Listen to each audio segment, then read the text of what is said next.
जैश ए मोहम्मद के सरगना और कुख्यात आतंकी मसूद अजहर का एक ऑडियो सामने आया है, जिसमें उसने 1999 में IC-814 विमान अपहरण के बाद भारत की जेल से रिहाई की झूठी कहानी सुना दी है।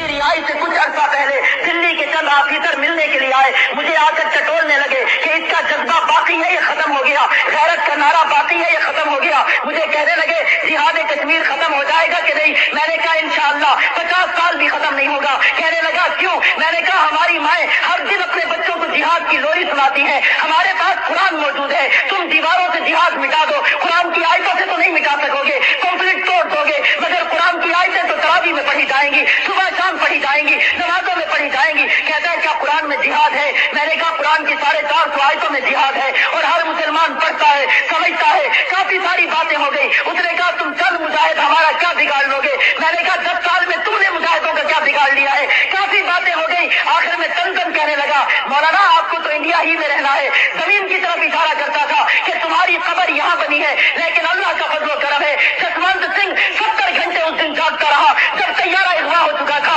अटल बिहारी वाजपेयी की नींद उड़ चुकी थी, उनकी कब्रें वहीं बनी। ऑडियो में अजहर धर्म और जिहाद को जोड़ते हुए उकसावे वाली भाषा का इस्तेमाल कर रहा है और भारत को गीदड़ भभकी भी दे रहा है।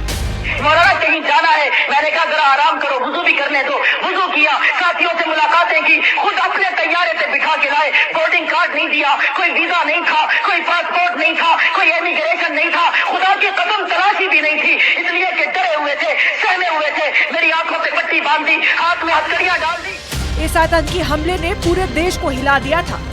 1999 में दिल्ली से नेपाल जा रही एयर इंडिया की फ्लाइट IC-814 को हाईजैक कर लिया गया था।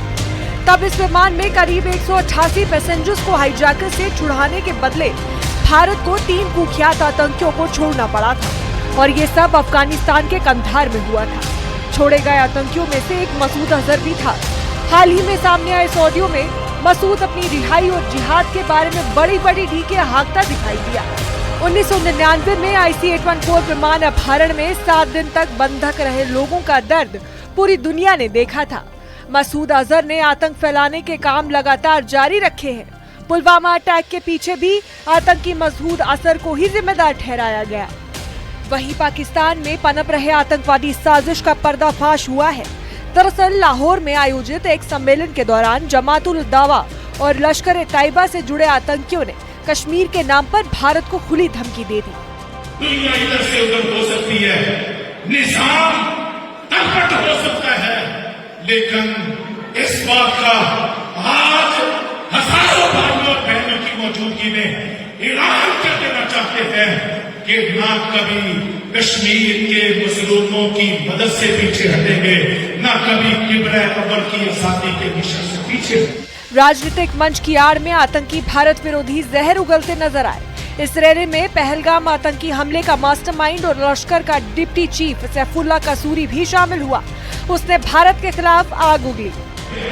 बेगाने भी सुन ले, दोस्त भी सुन ले, दुश्मन भी सुन ले, पाबंदियां लगाने वाले भी सुन ले, कदम लगाने वाले भी सुन ले, हमारे चेहरे को दहशतगर्द के तौर पे पेश करने वाले सुन ले, सारी दुनिया सुन ले।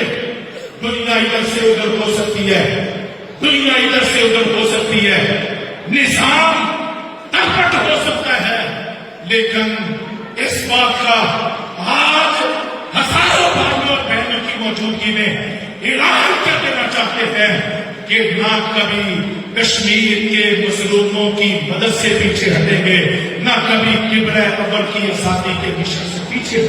सैफुल्लाह ने कहा कि मिशन कश्मीर से कभी पीछे नहीं हटेंगे और अल्लाह की मदद से भारत के मुस्लिम बहुल इलाकों को वापस लेंगे। उसने भारत की चेतावनियों को नजरअंदाज करते हुए कहा है कि हाफिज सईद भारत से नहीं डरता है।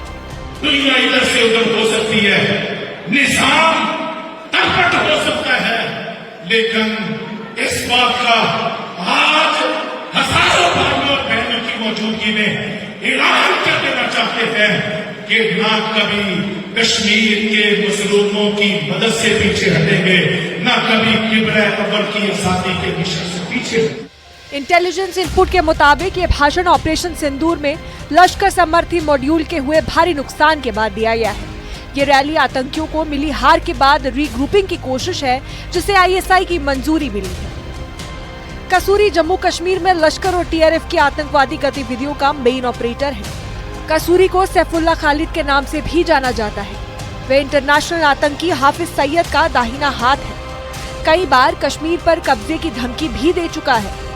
एक बार फिर साफ हो चुका है कि पाकिस्तान की धरती से भारत के खिलाफ आतंक फैलने की साजिशें लगातार रची जा रही हैं और ये ऑडियो उसी का एक प्रमाण है।